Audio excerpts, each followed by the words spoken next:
Welcome to your darkest nightmare. एक छोटा सा गांव था जिसका नाम था धनपुर। गांव के चारों तरफ खेत थे और उन खेतों के बाद एक पुराना जंगल शुरू हो जाता था। लोग कहते थे कि उस जंगल में दिन के समय सब कुछ सामान्य लगता है, लेकिन जैसे ही रात होती है वहां का माहौल बदल जाता है।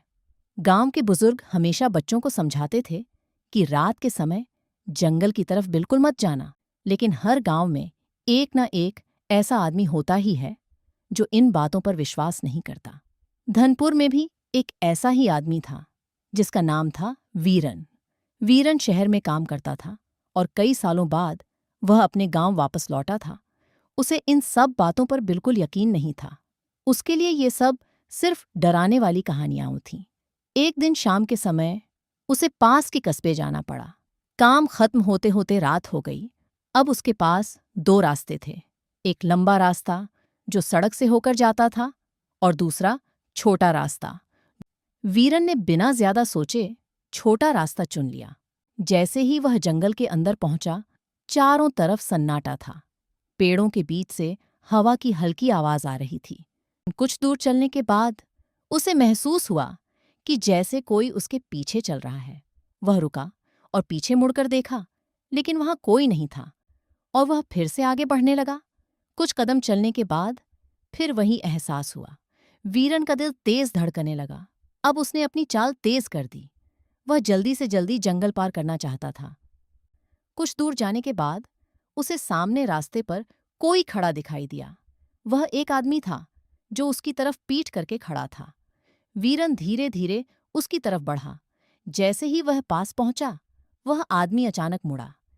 वह आदमी बिल्कुल उसी की तरह दिख रहा था, सब कुछ बिल्कुल एक जैसा। वीरन कुछ समझ नहीं पाया। उसने कुछ कहने की कोशिश की, लेकिन उसके मुंह से आवाज नहीं निकली। वह दूसरा वीरन बस उसे देखता रहा, फिर धीरे धीरे मुस्कुराया और जंगल के अंदर चला गया। वीरन घबरा गया। वह बिना पीछे देखे भागने लगा।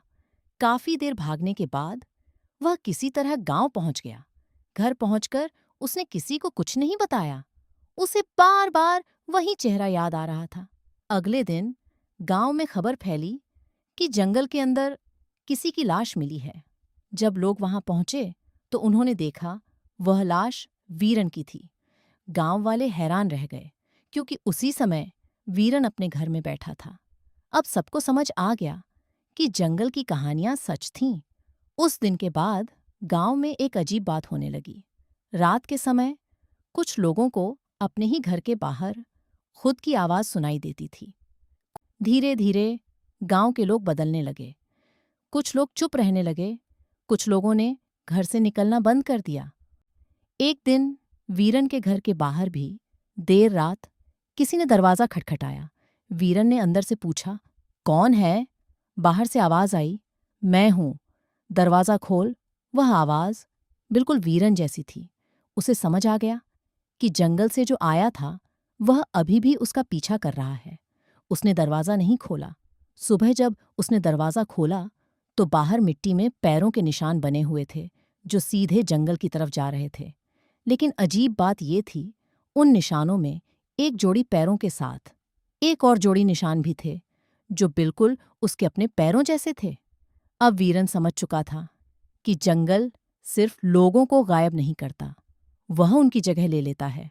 उस रात के बाद वीरन कभी घर से बाहर नहीं निकला। लेकिन गांव वालों का कहना है कि कभी-कभी देर रात जंगल के रास्ते पर दो वीरन चलते हुए दिखाई देते हैं, और जो भी उस रास्ते पर अकेला चलता है वह तय नहीं कर पाता कि वह असली है या फिर कोई और उसकी जगह ले चुका है।